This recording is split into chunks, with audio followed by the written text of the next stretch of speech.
जब हम black hole का नाम सुनते हैं तो हमारे दिमाग में क्या आता है?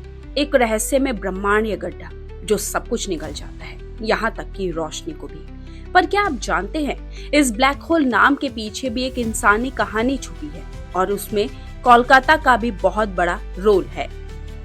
चलिए शुरुआत ब्लैक होल नाम से ही कर लेते हैं। साल था 1967, जगह थी न्यूयॉर्क, जहां फिजिक्स के दिग्गज जॉन व्हीलर एक लेक्चर दे रहे थे। टॉपिक था एस्ट्रोफिजिक्स। वो बार बार एक ऐसे ऑब्जेक्ट की बात कर रहे थे जो अपनी ही ग्रेविटी में धंस जाता है, इतना ज्यादा कि वहां से लाइट भी बाहर नहीं निकल पाती। अब बेचारे व्हीलर को हर बार एक लंबा चौड़ा वाक्य बोलना पड़ता। Such an object which collapse under its own gravity and traps even light. तभी ऑडियंस से एक आवाज आई, why don't you just call it a black hole. और दोस्तों, बस वहीं से ये नाम ब्लैक होल हमेशा के लिए जुबान पर चढ़ गया। लेकिन ये पहली बार नहीं था जब ब्लैक होल का नाम सुना गया। जॉन व्हीलर इस नाम के असली आविष्कारक नहीं थे। नासा के एस्ट्रोफिजिस्ट होंग यी च्यू के मुताबिक ब्लैक होल शब्द सबसे पहले रॉबर्ट डिकी ने इस्तेमाल किया था। डिकी ने इसे समझाने के लिए एक बेहद दिलचस्प उदाहरण दिया था। उन्होंने कहा था, "These stars act like the black hole of Calcutta." क्या ब्लैक होल ऑफ कलकत्ता? जी हाँ, एक खौफनाक इतिहास से उठाया गया मुहावरा। अब आप भी सोच रहे होंगे कोलकाता का वो खौफनाक ब्लैक होल क्या था?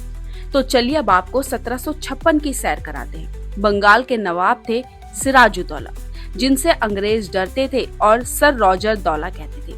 ब्रिटिश ईस्ट इंडिया कंपनी ने कलकत्ता में फोर्ट विलियम को फुल सिक्योर बना दिया। नवाब को ये खटक गई। उन्होंने पूछा, ये सब काहे का? अंग्रेजों ने इस बात को टाल दिया और फिर नवाब ने कर दिया हमला। 50,000 सैनिक, 50 तोपे और 500 हथियारों के साथ 16 जून को वो कलकत्ता में घुस पड़े। अंग्रेजों के कई अधिकारी भाग गए।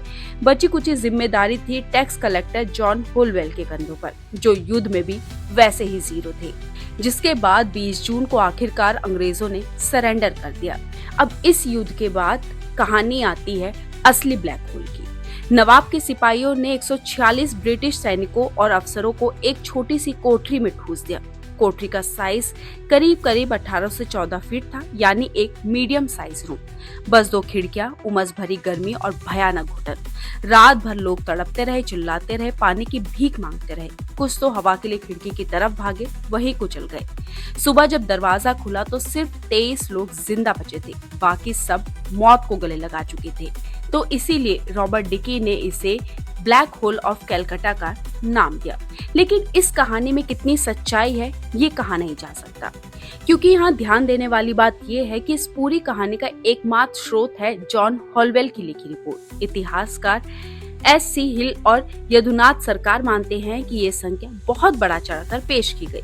होलवेल ने कहा था कि 146 लोग थे, लेकिन रिकॉर्ड में सिर्फ 56 नाम ही मिले। कुछ कहते हैं कि सिर्फ 65 लोग थे, 21 बचे। और होलवेल ने शायद इस कहानी को बहादुरी और बदले के नाम पर ताना था। यानी इतिहास भी थोड़ा डार्क मैटर है, सब कुछ साफ साफ नहीं होता। तो दोस्तों, ब्लैक होल जो आज ब्रह्मांड का सबसे रहस्यमय पिंड है, उसका नाम कोलकाता की एक खौफनाक रात से जुड़ा है।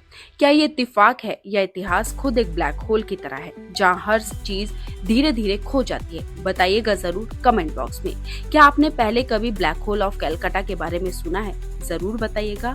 और अगर आपको वीडियो पसंद आया हो तो लाइक कीजिएगा और हमारे चैनल को सब्सक्राइब करना ना भूले। धन्यवाद।